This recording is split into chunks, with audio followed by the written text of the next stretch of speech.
In this step, let's look at dynamic filtering. In the last step, we looked at static filtering, which is same filtering for a bean across different REST API.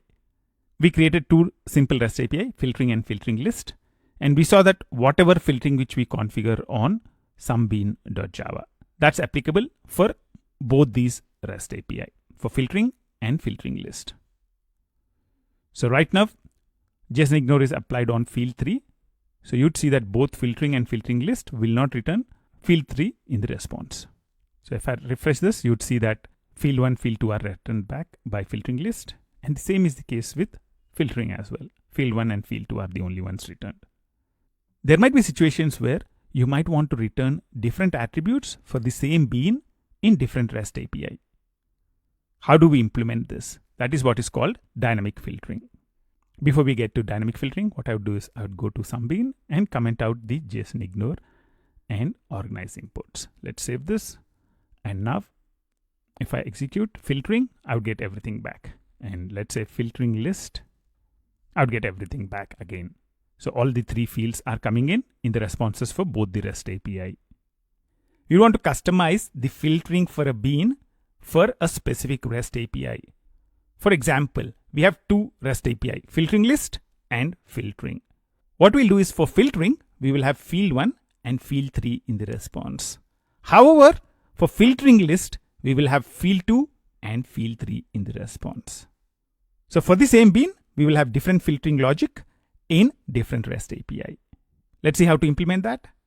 Because we want to do different things in different REST API, we cannot define filtering on the bean itself. The logic to filter will now have to be defined in your REST API. So over here in this REST API method, we not only want to define the data, but also we would want to define how to do the filtering. And that's where a class called mapping Jackson value can help us. If you have specific serialization instructions that you would want to pass to the converter, to the Jackson converter, in that kind of scenario, we can make use of mapping Jackson value. So what I'll do in here is say mapping Jackson value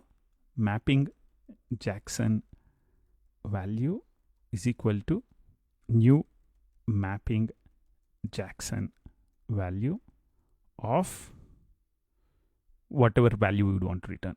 So I'll do right click. So I'll select the code, new somebean value 1, value 2, value 3, and I'll do a right click, refactor, extract local variable. I'll call this somebean. And what we want to do is we would want to return somebean back in here. So we would want to use the somebean and do some filtering on it. And that's why we are making use of mapping Jackson value. Let's organize imports.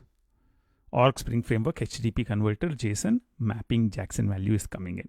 And now we want to return mapping Jackson value back. Let's do a control 1 and change the method return type to mapping Jackson value. Let's save this.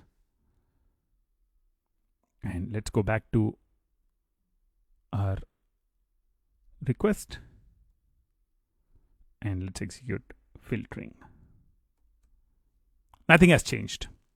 But what we now have is the additional capability to add filters. The mapping Jackson value class allows you to set filters. So I'll say mapping Jackson value dot set filters, and I would create filters in here. The filters value is not defined. Let's define that right now. So I'll do a control 1 and I would say create local variable filters. So we would now need to create a filter provider defining the filters we would want to apply. Now what we want to do is we would want to define our filter in here. The thing is, filter provider allows you to define a number of filters. However, in our case, we just want to add one filter. So we'll make use of something called simple filter provider. You can see that a simple filter provider is imported in COM, FasterXML, Jackson, DataBind, serialization implementation. And what we want to do is to this simple filter provider, we would want to create our own filter and add it in. So what I would do is say dot add filter. I'll give the name as somebean filter, and we would need to actually define the filter in here. So what we are doing in here is creating an instance of the simple filter provider and adding a filter to it. And we would want to now define the exact filter. Now I can do a Control-1 or Command-1 and say create local variable filter. You can see that you can see that the type of this is simple bean property filter is equal to simple bean property filter dot. You can define how you'd want to filter out. Over here, I'd make use of the method filter out all except. We'd want to only show field 1 and field 3. So filter out all except field 1, comma, field 3. Let's save this and go back to our request and send it out. Oops, filtering is not yet happening. You can see that it's not yet working. Why? Because we have not yet defined this filter on our bean. So in addition to writing the code in here, on the sum bean, you need to define at JSON filter. So at JSON filter and give it a name, sum bean filter. So this sum bean filter name should match whatever we have in here. So this looks good. Let's refresh. Awesome. Now you can see that field 2 is filtered out. So what we are doing in here is we have the bean. This bean contains the data which you want to return back.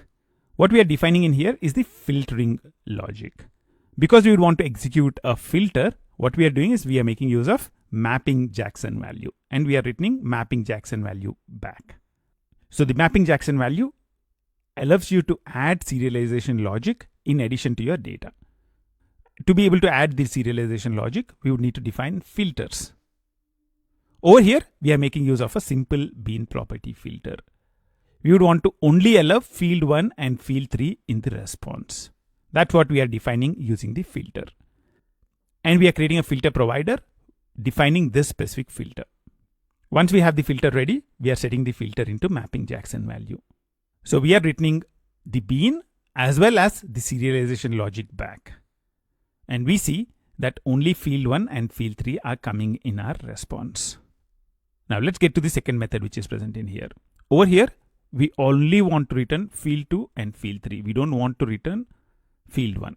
How can we define that? It should be easy, right? I would recommend you to pause the video in here and implement it as an exercise. Okay, let's do an extract variable in here. So I have selected this extract variable. So this is a list. So we have a list variable with all these things. The first thing I would want to do is to change the return type to mapping Jackson value. So instead of list of sum bean, we would want to actually return mapping Jackson value back. So let's create a mapping Jackson value instance. So mapping value is this. And I would want to pass in a list in here. And we would want to return back mapping Jackson value. We have the mapping Jackson value ready. Now we can go ahead and define the filtering logic. So over here,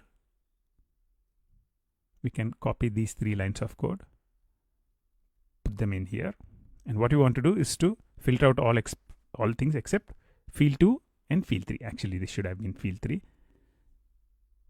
So let's save this. And you can go ahead and execute the request. You would see that field 1 does not appear in here. And when I do filtering, field 2 does not appear. So we have implemented different filtering logic for the 2 different methods in here. One of the things you would have already observed is that there is a little bit of duplication in the code in here, especially the code that we are using to create the filters in here. There is a lot of duplication in here. I'll leave it as an exercise for you to refactor it and eliminate the duplication. In this and the last steps, we looked at filtering. We looked at the 2 types of filtering, static filtering and dynamic filtering, and we looked at implementations for them. I'm sure you're having a wonderful time, and I'll see you in the next step.